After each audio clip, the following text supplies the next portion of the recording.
बीच में जब आप इन सभी नकार लोगों की बातों को झुठलाते हैं, तब आप सुपरस्टार बनते हैं।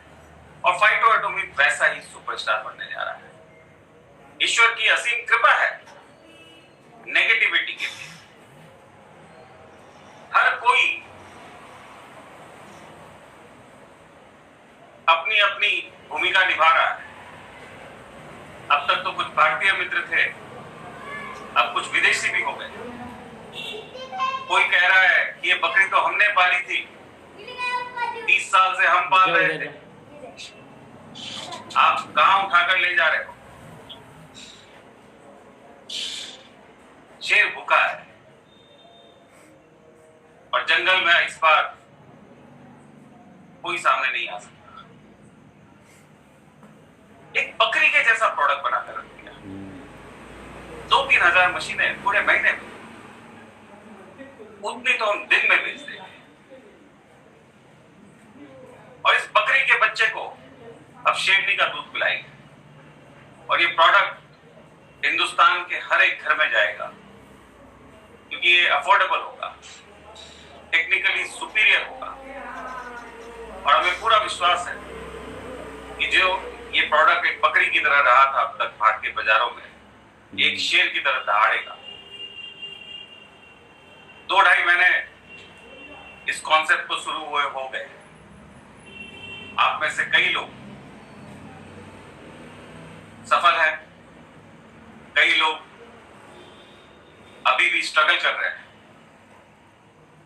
जैसा मैंने आपको कहा, सुपरस्टार बनने के लिए 2 चीजें चाहिए, एक नेगेटिविटी और दूसरी बड़ी ऑडियंस। बड़ी ऑडियंस और नेगेटिविटी ये माहौल बनाती है सुपरस्टार बनाने के लिए। नेगेटिविटी तो डेफिनेटली हमारे डीएनए में ही है। 2014 में जब भी हमने शुरू किया है बिजनेस, तब से हमारे सारे प्रतिद्वंदी एकजुट होकर नकारात्मकता फैलाने में कोई कसर नहीं छोड़ते। क्या हमने अपनी ऑडियंस बड़ी की है, यह सवाल होता है। हम में से कई लोग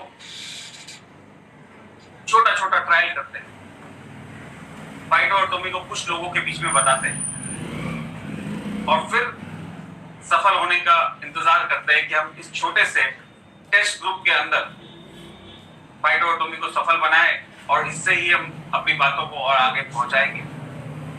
ये गलत सोच है और एक छोटी सोच है। जब हम गेम ही छोटा कर देते हैं तो हमारी सफलता भी छोटी होती है। क्या अब तक हम जितने भी लोगों को जानते थे, क्या अपने प्रपोजल को पहुंचा चुके हैं? जितने भी हमारे रिश्तेदार हैं, मित्र हैं, कॉलेज के, स्कूल के, पड़ोस के, क्या हम अब तक अपना सारा प्रपोजल इन तक पहुंचा चुके हैं? क्या हमने ऑडियंस बड़ी की है? क्या शहर के सारे लोगों तक हमने अपने इस प्रपोजल को पहुंचा दिया है? और यदि पहुंचा दिया है तो क्या कब्रिस्तानों तक पहुंचा दिया है? मुझे तो लगता है कब्रिस्तान में भी जाना चाहिए और कब्र पे हाथ रखकर बोलना चाहिए कि भाई साहब, आई एम वेरी सॉरी, काश हम ये मशीन थोड़ा पहले ले आते, काश ये डीएनए टेस्ट थोड़ा पहले ले आते, कुछ साल आप हमारे साथ और रह लेते। ऑडियंस को बड़ा करना है। शहर के सारे लोग खत्म हो गए तो कब्रिस्तानों में जाके बताना है, शमशानों में जाके बताना है। कुत्ते, बिल्लियां, चिड़िया, सबको बताना है। क्या पता वो पुनर्जन्म लेके फिर से मनुष्य बने और पैदा होते ही उन्हें फाइटो एटॉमिक पता लग जाए। तो ऑडियंस बड़ी होनी चाहिए। नकारात्मकता की कोई कमी ही नहीं हमारे। और इस बड़ी ऑडियंस में, नकारात्मकता के बीच में, जब हम अंधकार को चीरते हुए परफॉर्म करते हैं, तब हम एक सुपरस्टार बनते हैं। यही सुपरस्टार बनने का एकमात्र रास्ता है।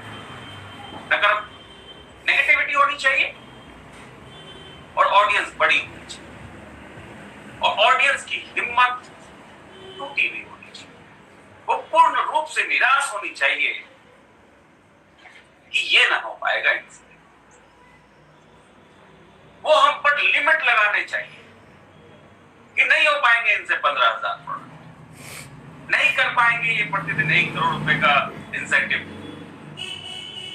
किसी का क्रिएट, और उस बीच जब हम परफॉर्म करते हैं तब हम सुपरस्टार बनते हैं। तो आप लोग, हम लोग सब मिलकर इतिहास लिखने जा रहे हैं।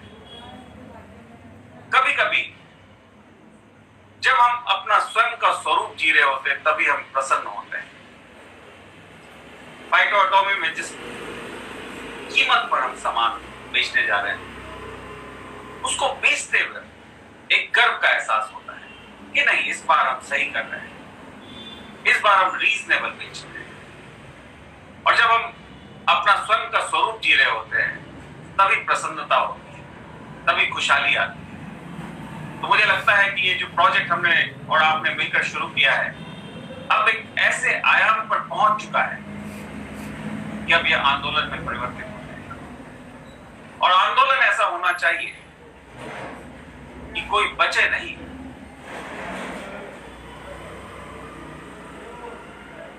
जीते जीते लोग भी बचे तो मरे हुए ना बचे।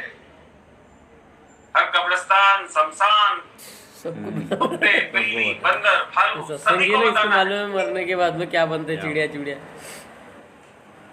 और ऑडियंस को बड़ा करना है। रात को 2 बजे कोई नहीं मिलेगा, शमशान के भी दरवाजे बंद होंगे, तो आसमान की तरफ चिल्ला के बताइए, क्या पता कोई एलियन सुन ले। अभी हम सिर्फ भारतवर्ष में काम कर रहे हैं। बहुत जल्द जो 6 मार्केट्स हमने आपको बताए थे, Nepal, Bangladesh, UAE, Tanzania, United kingdom और कनाडा, इन सभी जगह पर हमारे पेपर वर्क्स काफी एडवांस स्टेज पर है। कोविड की वजह से हमारे बिजनेस प्लान थोड़े बहुत शिफ्ट हो रहे हैं, थोड़ा बहुत विलंब हो रहा है, परंतु जल्दी उन सभी देशों में हम अपना डंका बजा रहे होंगे। फाइटो एटॉमी जाना किस नाम से जाएगा, किस बात के लिए ये इतिहास के पन्नों में लिखा जाएगा? वो बात होगी आपका और हमारा व्यवहार। हमें परिवार का निर्माण करना है। हम सब लोग फैमिली मेंबर्स हैं और इस व्यवहार को हमें आंदोलन के रूप में सभी तक पहुंचाना है। बात उत्पादों की नहीं है, बात प्रोडक्ट्स की नहीं है। प्रोडक्ट्स तो हम लाते ही रहेंगे, प्लान भी तो एक इंसेंटिव देने का एक जरिया ही है। परंतु फाइटो एटॉमी इतिहास के पन्नों में अपने व्यवहार की वजह से जाना जाएगा, चरित्र निर्माण की वजह से जाना जाएगा। और जितने भी लोग जितनी भी नकारात्मक बात करें,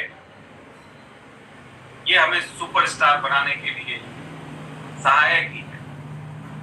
क्योंकि जितनी नकारात्मक बातें करते हैं उतना ही हमारा मनोबल और बढ़ जाता है, वो जिद और बढ़ जाती है।